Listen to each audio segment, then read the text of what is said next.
سب کو سلام، ہمارے چینل پر دوبارہ خوش آمدید۔ آج ہم یورپ کے ایک دلکش اور خوبصورت دل فریب دنیا کی طرف ایک مجازی سفر پر جا رہے ہیں۔ تو ہم بات کر رہے ہیں لگزمبرگ کی، جہاں پر تاریخ، ثقافت اور قدرتی حسنیت ایک بے مثال طریقے سے مل کر رہتے ہیں۔ تو اپنے پاسپورٹ پکڑ لیں اور چلیں لگزمبرگ کی دلچسپ دنیا میں ہمارے ساتھ شامل ہو۔ چمکتی ہوئی چھاؤں اور گھنے جنگلوں کے پسینے میں کھڑا ہمارا سفر دلکش مناظر سے شروع ہوتا ہے۔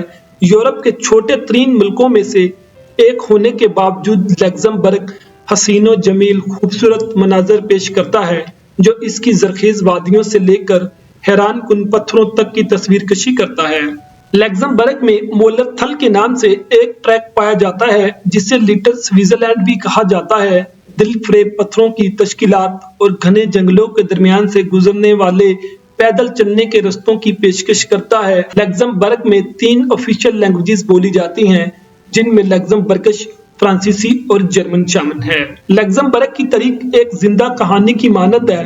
دارالحکومت لگزمبرگ سٹی یونیسکو کی فہرست میں شامل ہے، جس میں پرانے قلعے گزرتے ہوئے وقت کی عکاسی کرتے ہیں۔ لگزمبرگ ایک تاریخی اور معاشی طاقت کا حامل ملک ہے۔ اس میں دنیا بھر کے امیر ترین لوگ رہائش پذیر ہیں۔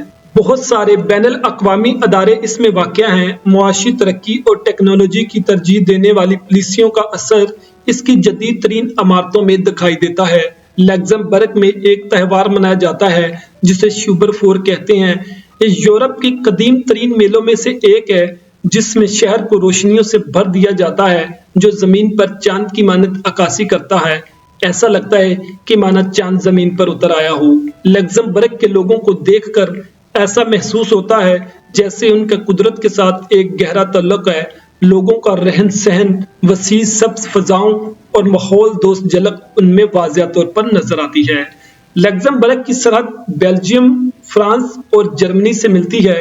اس کا کل رقبہ 2586 مربع کلومیٹر اور 2023 کے سروے کے مطابق اس کی آبادی 6,61,700 افراد پر مشتمل ہے۔ لگزمبرگ کا لٹریسی ریٹ 100% ہے۔ لگزمبرگ کا شمار ان ملکوں میں ہوتا ہے جو سب سے زیادہ ہائیسٹ پے دیتے ہیں۔ اس میں ایوریج پے 5,487 یورو ہے، جو کہ یورپ میں سیکنڈ ہائیسٹ پے مانی جاتی ہے۔ اس کے خوبصورت قلعوں سے لے کر اس کے روشن شہروں تک، لگزمبرگ ایک دنیا کی جھلک دیتا ہے جو قدیم اور جدید دونوں کی طرف اشارہ کرتی ہے۔ ہمارے ساتھ اس سفر پر شامل ہونے کا شکریہ۔ ہمارے دلچسپ سفروں کو کبھی بھی نہیں بھولنے کے لیے لائک کریں، سبسکرائب کریں اور نوٹیفیکیشن بیل کو دبائیں، تاکہ آپ ہمارے دلچسپ سفر میں غافل نہ ہوں۔